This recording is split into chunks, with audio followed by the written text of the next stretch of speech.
Bonjour Denis.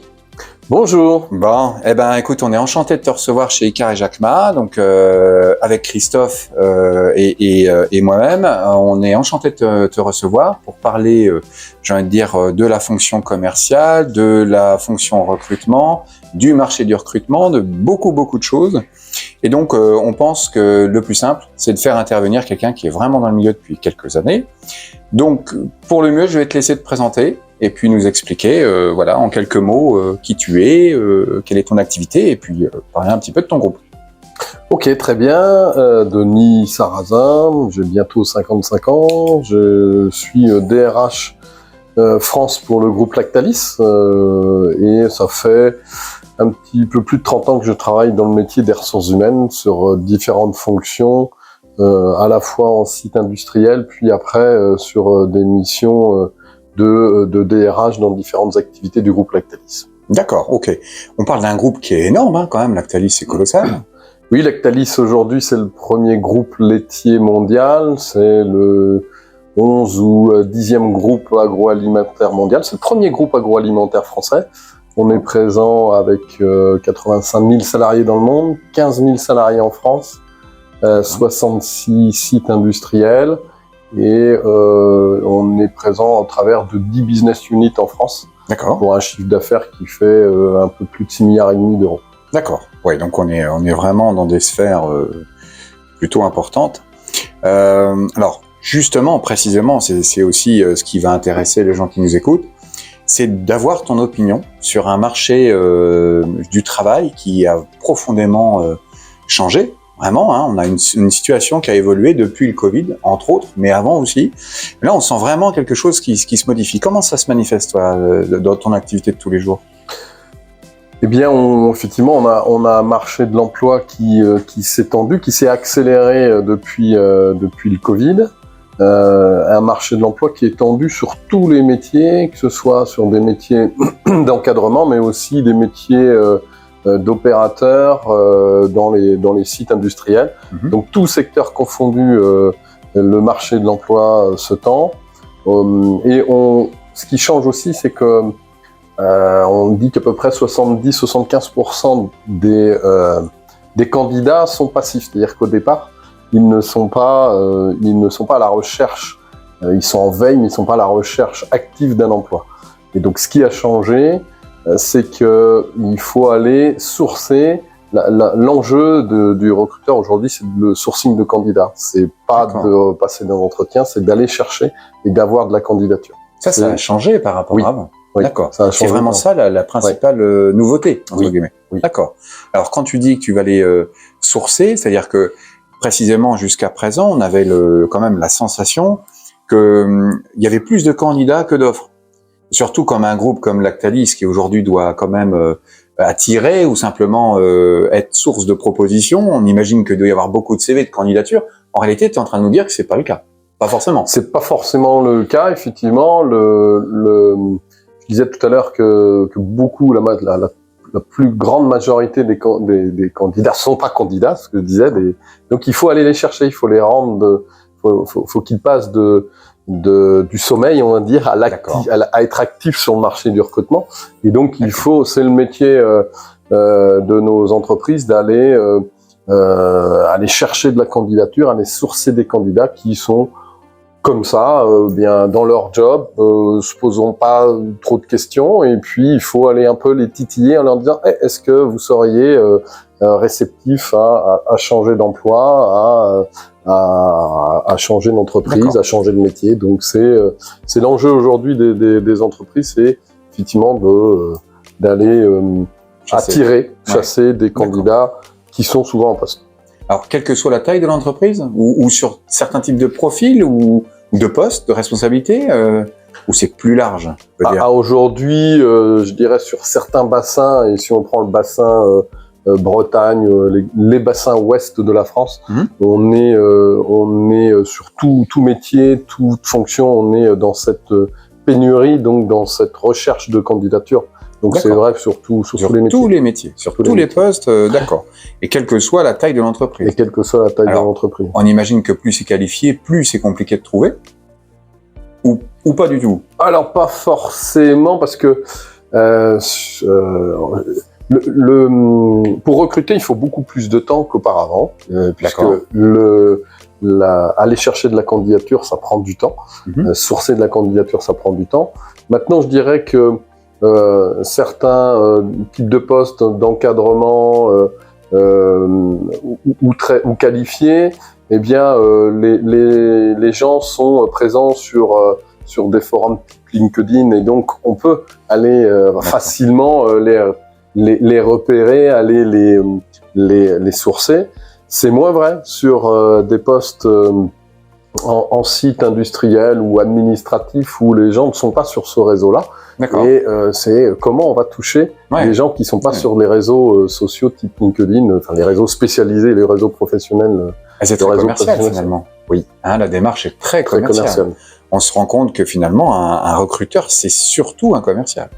Il vient chercher du profil, donc il va falloir qu'il ait une démarche séduisante, il faut qu'il soit à l'écoute de l'autre, qu'il apporte des solutions. On a le sentiment un peu que, pareil, le marché a un petit peu évolué, mais aussi dans la position des candidats. C'est-à-dire qu'on entend souvent de notre côté, il y a quelquefois des employeurs et des candidats qui se comprennent pas vraiment sur le fond, plus sur la forme et moins sur le fond. C'est-à-dire que il y a toujours cette question, moi je suis employeur, je cherche à recruter, donc j'ai sélectionné un beau profil, c'est-à-dire que dans ce que tu viens de nous dire, en plus il y a une action préliminaire qui est très forte, qui est très puissante, donc ça veut dire qu'il y a un enjeu. Et puis de l'autre côté, il y a un candidat qui va peut-être se positionner en se disant, on me chasse. Et le rapport de force, si on peut parler de ça, il peut être aussi un peu perturbé.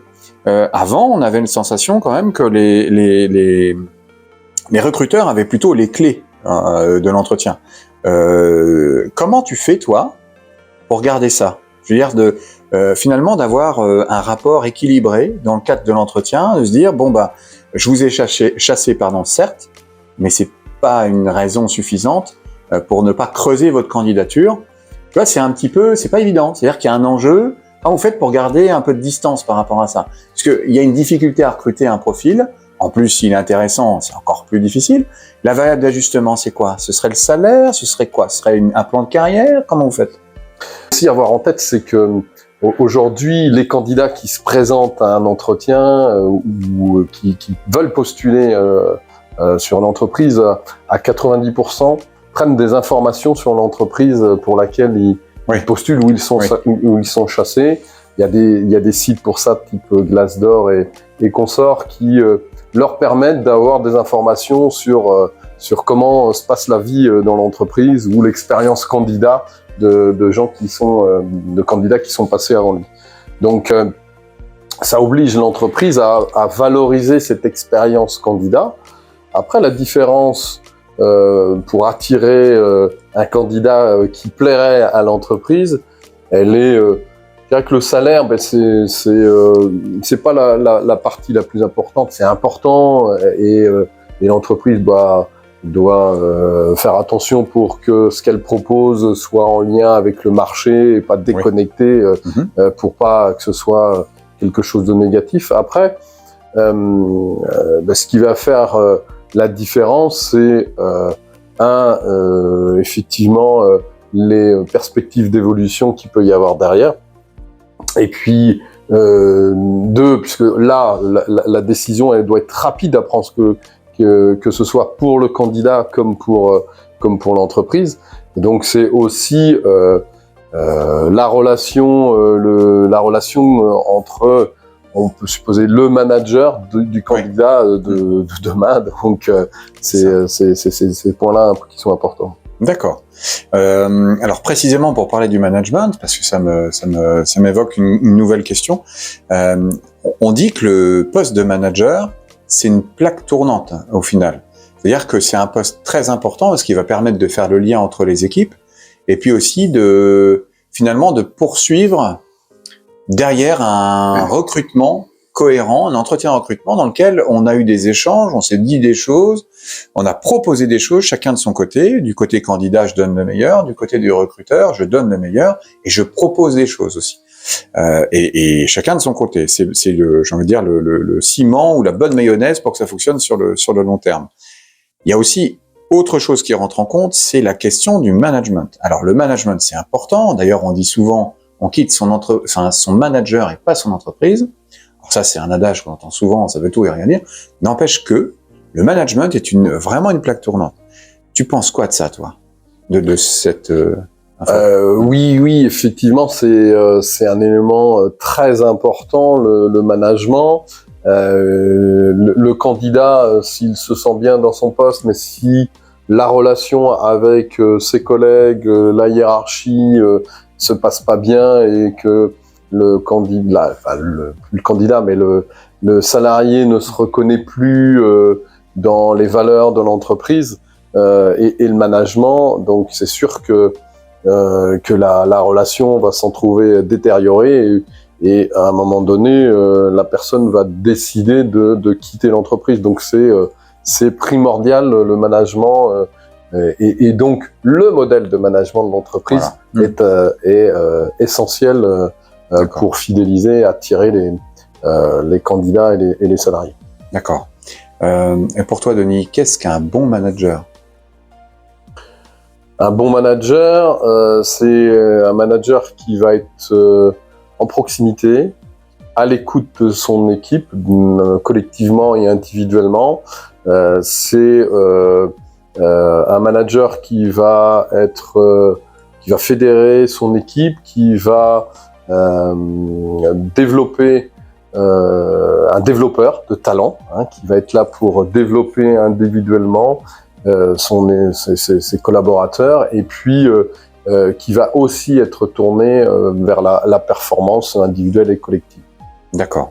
Donc, sur le papier, c'est exactement ça, c'est vrai. Vous faites comment chez vous parce que ça, c'est pas inné. Par exemple, tu sais, il y a beaucoup de mon point de vue, il y a beaucoup au-delà des qualités que chacun possède et des compétences, il y a aussi l'envie de vouloir faire. Il y a vraiment l'envie. On se retrouve dans les valeurs de l'entreprise, mais aussi l'entreprise s'adapte aussi quelque part aux valeurs du collaborateur. Alors idéalement, évidemment, il faudrait qu'elle soit en lien direct, en tout cas qu'elle se coordonne. Maintenant, si on est manager et qu'on n'a pas la fibre simplement de l'écoute, on n'est pas très empathique, voire même on n'a pas spécialement envie de faire ça, ou même on a envie de le faire, c'est-à-dire qu'on passe d'un certain poste à un poste de manager, quelque part, un peu démuni par rapport à ça au départ, quand on n'a jamais fait de management, ou quand on a une idée du management préconçue, ou qui convient pas aux idéaux de l'entreprise. Alors vous avez peut-être développé des choses par rapport à ça. Ce qui est important, c'est que l'entreprise doit fixer donner du sens, ça c'est très très important, et puis après fixer une politique, des modèles de fonctionnement. Et ce qui est important, c'est de définir dans l'entreprise, ce que je disais tout à l'heure, le modèle de management. Il faut que on ait une politique commune, on ait des règles de fonctionnement communes à tous les managers, et que qu'on soit dans tel endroit, dans telle activité, que le salarié, il n'y ait pas un grand écart entre les gens, entre une équipe et une autre. Donc il est important, selon moi, de définir le modèle de management de l'entreprise, et ensuite de former les managers à ce modèle de management. Et en l'occurrence, chez Lactalis, quel est le modèle justement de management ? Sur quoi Le modèle de management, il tourne autour de 3 comportements, l'expertise, le management et le leadership. D'accord. Et donc c'est un modèle qui est basé sur les comportements. Oui. On a fait évoluer ce modèle qui était avant un modèle qui était sur les rôles, et là on le fait évoluer basé sur un modèle basé sur les comportements, pour que ce soit plus visible, et puis que ça corresponde plus à ce qu'attendent nos gens. D'accord. Alors quand tu parles de comportement, c'est le comportement des collaborateurs, du manager, des deux, comment ça fonctionne ? Dans ce modèle, il se veut applicable à 100% des salariés, c'est-à-dire à la fois les managers comme les non-managers, entre guillemets. Tout à fait. Bien entendu, il sera plus prégnant quand on est manager, puisque ces comportements, une partie des comportements seront, notamment le management, seront seront importants pour motiver et fidéliser nos salariés. Donc pour accompagner ça, on a là encore défini des modules de formation, mis en œuvre des modules de formation qui sont propres à Lactalis. C'est-à-dire qu'on va pas aller pour bien véhiculer ce modèle de management, on a ces modules de formation où on n'a que des managers Lactalis dans un groupe. Et on va pas aller on voulait spécifier et avoir quelque chose de singulier. Donc, ce sont des modules où il y aura que des managers Lactalis. D'accord, très bien. Ok. Et qu'est-ce qui, si la question n'est pas indiscrète, qu'est-ce que ça t'évoque, toi, l'ancrage, par exemple? Est-ce que ça te parle ou pas du tout? Comment tu vois ça? Oui, l'ancrage, c'est quelque chose d'important puisque ça permet de vérifier que le salarié a bien compris tous les messages et toutes les situations, toutes les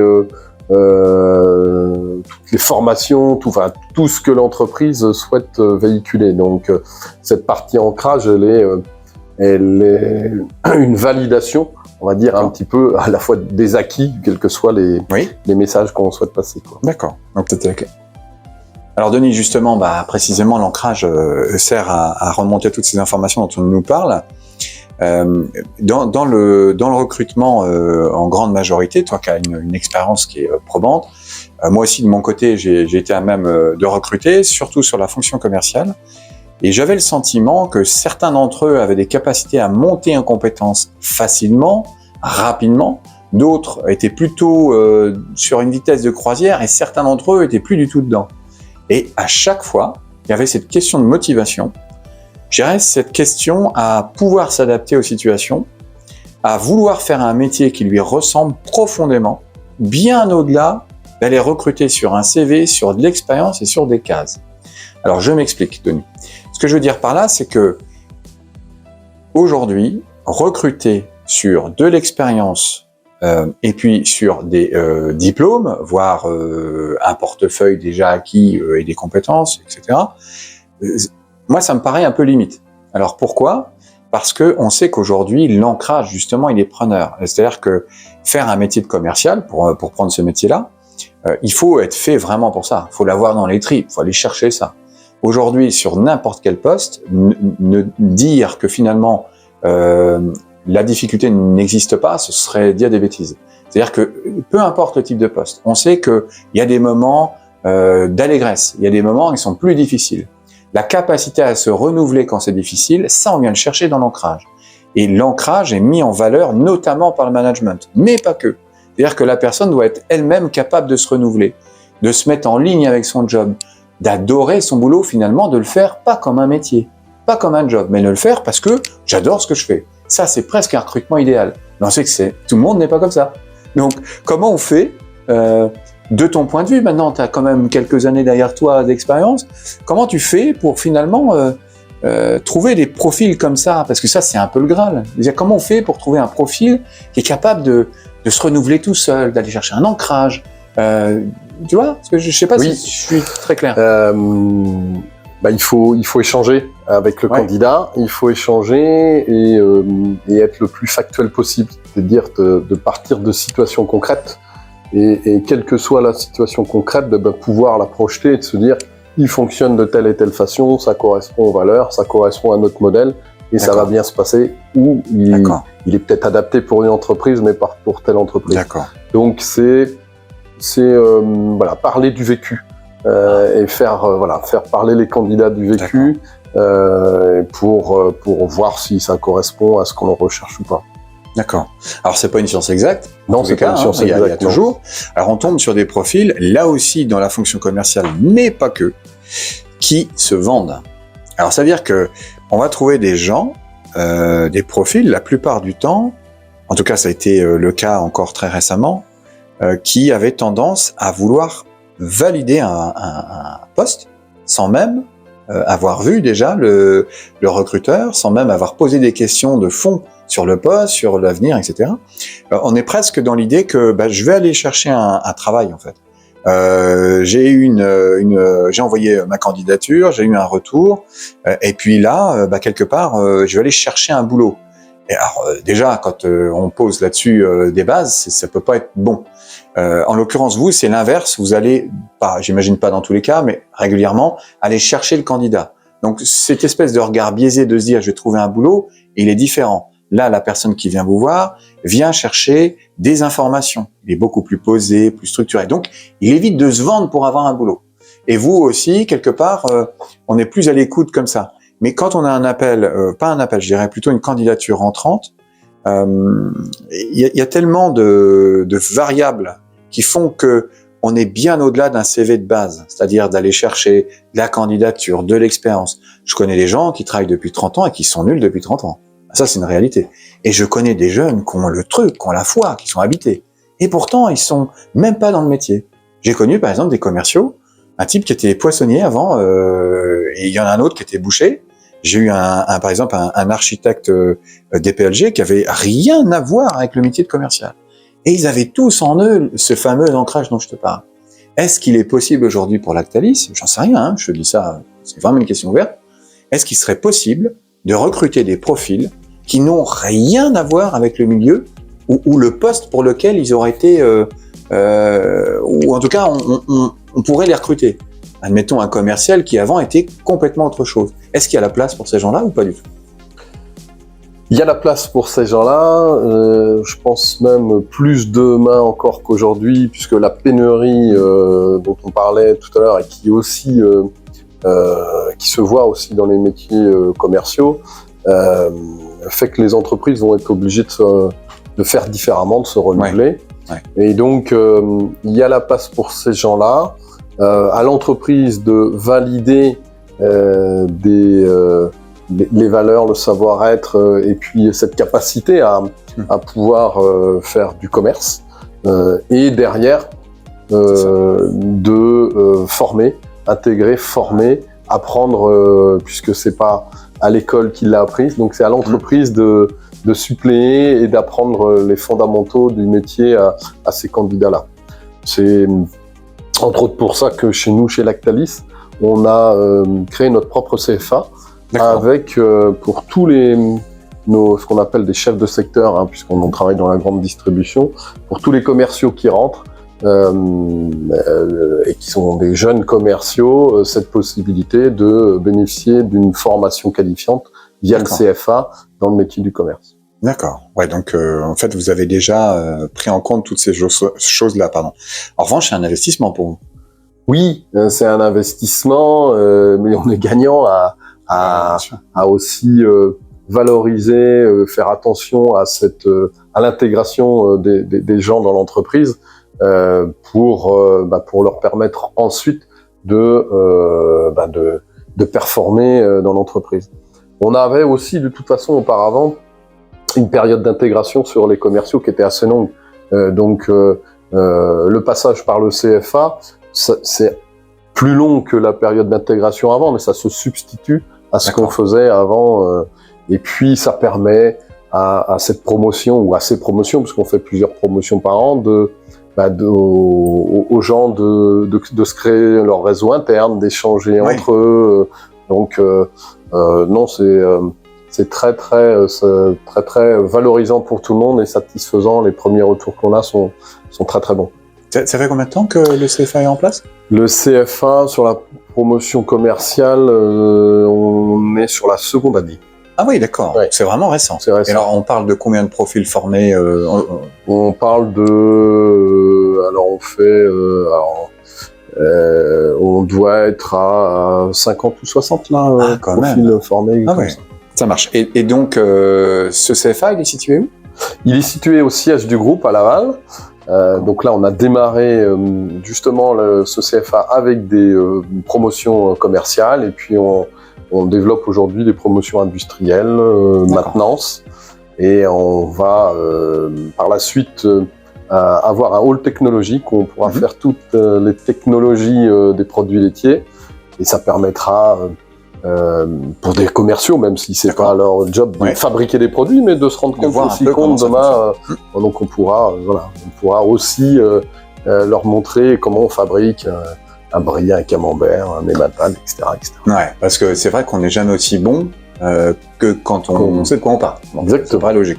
Ok, donc on s'aperçoit que vous avez trouvé une alternative à ça, au recrutement quelque part. Alors le projet, l'objectif, est-ce que ça va être de dans la masse globale du recrutement chez Lactalis, ce fameux CFA, finalement d'aller chercher les profils de juniors pour les former, pour les rendre compétents et finalement les prendre en amont du marché, ça représenterait combien de parts du recrutement? Est-ce que à terme, vous souhaitez ne faire une grosse partie de votre recrutement par ce système-là, au-delà de 50%, ou est-ce que c'est simplement pour avoir une variante, un autre biais de recrutement?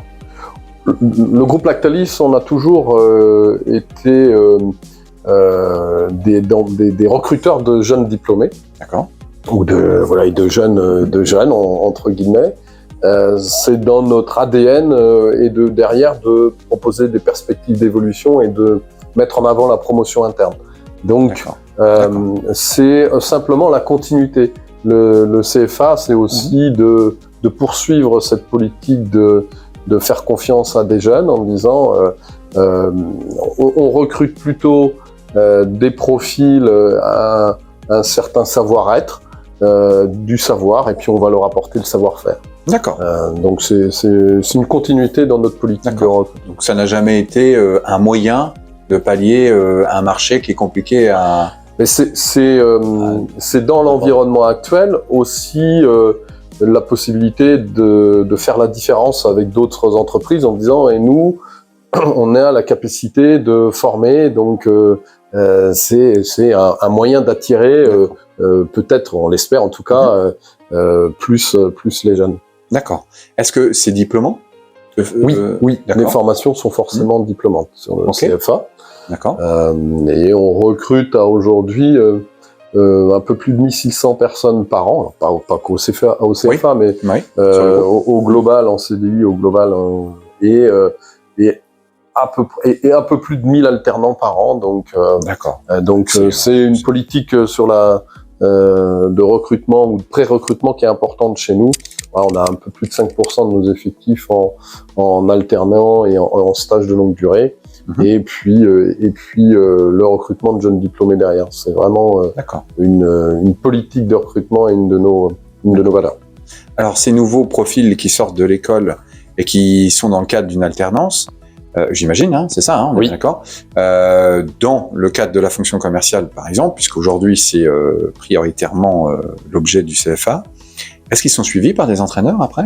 Alors, est-ce que tu vois de quoi je parle quand je parle d'entraîneur commercial? Oui, on a nous sur les fonctions commerciales dans chaque business unit qui a une force de vente.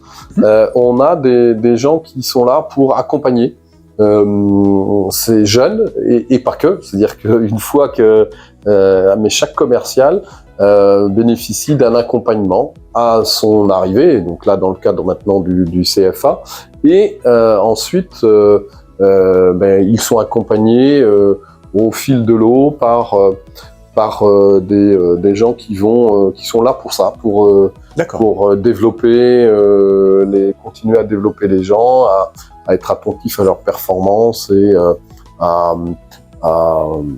diffuser, déployer les nouvelles méthodes de vente ou les actions commerciales Tu dirais est-ce qu'ils ont un profil un peu de coach commercial, formateur commercial? Oui, je dirais effectivement, sont des formateurs, sont généralement des vendeurs qui, avec l'expérience, ont cette envie de transmettre leur savoir et leur savoir-faire, et donc qui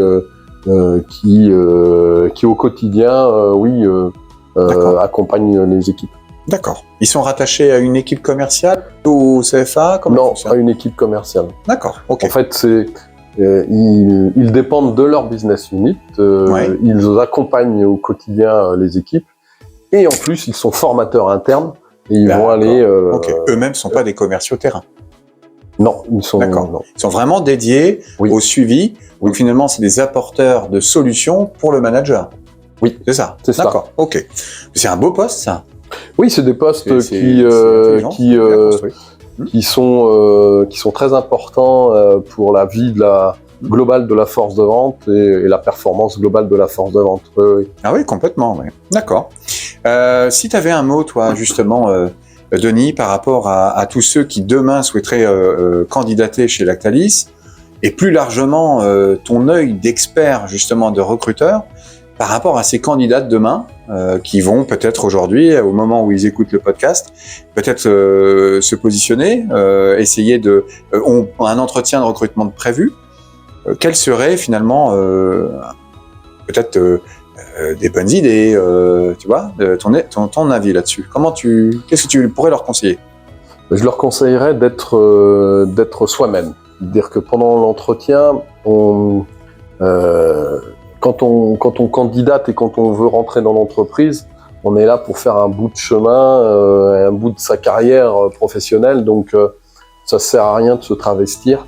Il faut vraiment être soi-même et puis après vérifier que nos valeurs sont en éducation avec celles de l'entreprise pour pouvoir derrière s'épanouir professionnellement dans l'entreprise. Donc ça sert à rien de soyez vous-même et allez voir si l'entreprise, son modèle de management, ses valeurs vous correspondent et si au travers des différents entretiens que vous pourrez avoir, valider que vous pourrez faire un bout de chemin avec cette entreprise et vous y épanouir. Donc on vient pas chercher un job. Pas que. On vient chercher, je pense, une tranche de vie professionnelle. Et en tout cas, nous, c'est ce qu'on le recherche, puisque on cherche des gens avec qui on va s'engager, non pas sur 1, 2 ans, mais sur une longue durée.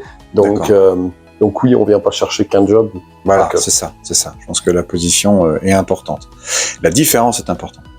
Bah, écoute, merci beaucoup, Denis, pour tout ça, pour toutes ces réponses. Je souhaite vraiment que ça puisse apporter des réponses à ceux qui nous écouteront demain. Et puis peut-être aussi avoir une vision plus détaillée de ce que propose Lactalis. Moi, je retiens des choses intéressantes. Votre proposition du CFA en interne, c'est vraiment chouette. La capacité quand on est candidat, à se positionner plutôt comme étant quelqu'un de sincère, qui vient chercher des valeurs, qui vient se mettre en lien. Et puis aussi ce côté management que je trouve très intéressant, notamment par rapport à l'entraînement, à l'entraîneur commercial. Tout ça me fait dire qu'on est plutôt dans une société qui est structurée, qui est cohérente, qui vit avec son temps et qui a envie de recruter, qui a faim des gens quelque part. Et c'est important de pouvoir se trouver. Donc, écoute, merci encore d'être venu nous voir et à très bientôt. Eh bien non, merci également à vous de m'avoir accueilli et puis effectivement à très bientôt.